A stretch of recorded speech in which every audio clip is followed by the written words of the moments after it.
I'm Phil from Rainmaker Sales, and I'm very pleased to have Margaret Aboody from Luemo Workplace Wellbeing with me today. How are you, Margaret? Hi, Phil. I'm well. How are you? I'm good. I'm good. Why Margaret and I have known each other for a period of time, and one of the things that we've discussed on a range of occasions is workplace wellbeing.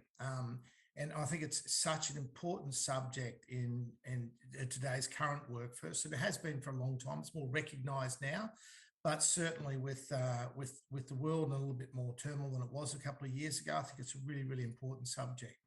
The reason I'm sort of bringing it up is I'm consistently banging on about alignment of companies for revenue. And that could be aligning the departments, it could be aligning the messaging, the actions, the products, the services. All of those things, when aligned properly, make a real difference to the bottom line, the revenue potential of any company.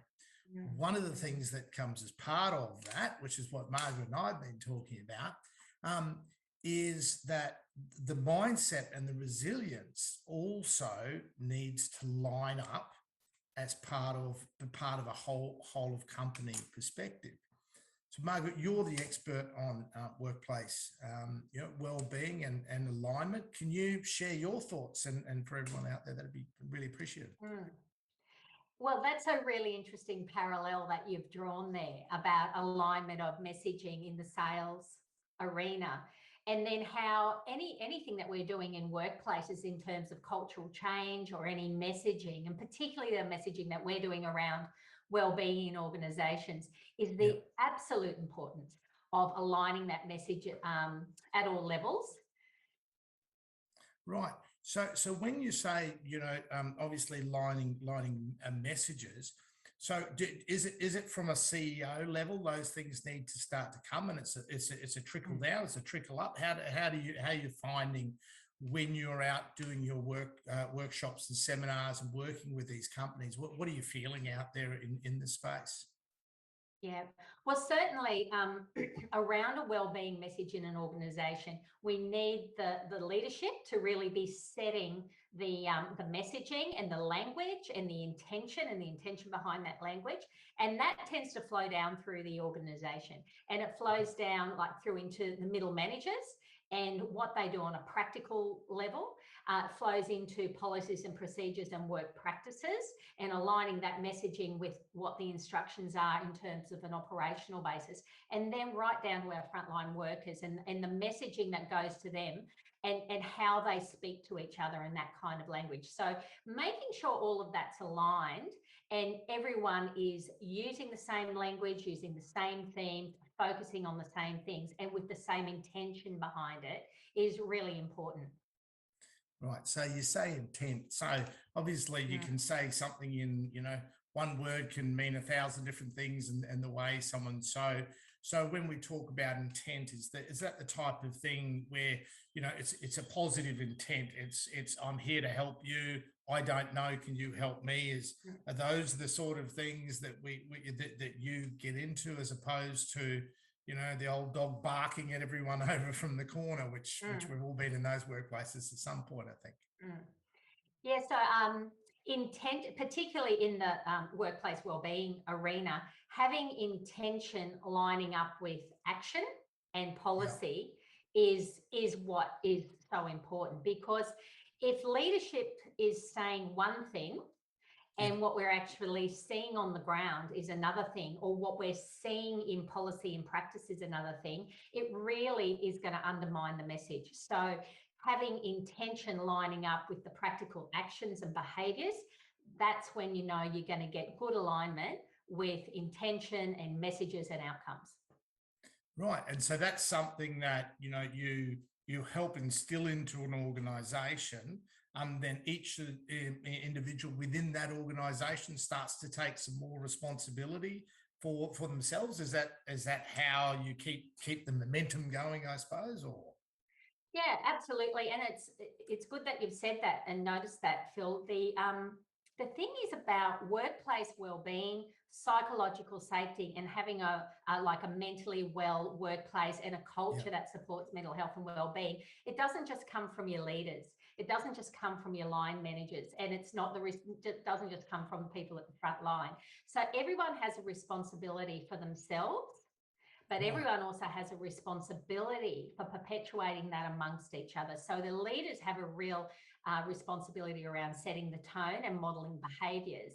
And then people at the front line, they've got a responsibility to work on their own mental health and wellbeing. And we like to help people do that, support each other as well. And then the organisation, I would say, holistically from a policy and practices perspective as well, really needs to make sure that those practical things to support good mental health and wellbeing are put in place. And when the rubber hits the road, workplaces are actually a place of support and not a place of stress. I'm really pleased to hear that. I've been privileged to work for some amazing companies, or with some amazing companies over time, but I've also had those ones that, are just a toxic sort of, melting pot to work within. They're not great places. So just to wrap it up, mate, can you just maybe describe what the difference is with a remote workforce that's sitting there, and where we all used to be huddled into an office and around the old water cooler, as the saying goes, is what's happening in that space, and what's been done about it? Can you share on that area? Yeah, sure. And Phil, I might have talked to you about this before, and over the last 12 months, we've been talking to a lot of businesses about what they've been experiencing and what they've been addressing in terms of like mental health and wellbeing in the workplace. And things have certainly evolved over the last 18 months in workplaces in terms of awareness of what's going on, and also what needs to be addressed. So definitely that working from home has put another layer of complexity, because we lose that one-on-one human connection that we have so easily when we're in the office and walking around the water cooler and that sort of thing. So certainly, mental health and wellbeing in workplaces has been an issue with growing spotlight on it over the last couple of years. The pandemic has really escalated that, and organisations who were somewhat organised in that framework have made a good start on that. We're still seeing some organisations struggling. One of the real things I see that some managers still aren't doing it, and I call it like flipping the open door policy on its head. And now, and so people would say, oh, I've got an open door policy. People can come and talk to me anytime. Well, that's pretty tough when you're working from home and people are spread out, and we've got these distributed workforces. So it's really incumbent on leaders now, more than ever, to actually look at that open door policy as that's the open door that you get up from your desk and walk out that door and go and connect with people. And now that we've got people working from home, people working in remote areas, and sometimes people not even crossing paths in real life, more than ever, managers need and leaders need to get up and go out that metaphorical door of their office and connect with people. You can't lead people. You can't lead people unless you connect with them first. So that is probably the biggest difference, or the magnified difference that we're seeing now with the complexities that have been flung upon us because of the pandemic.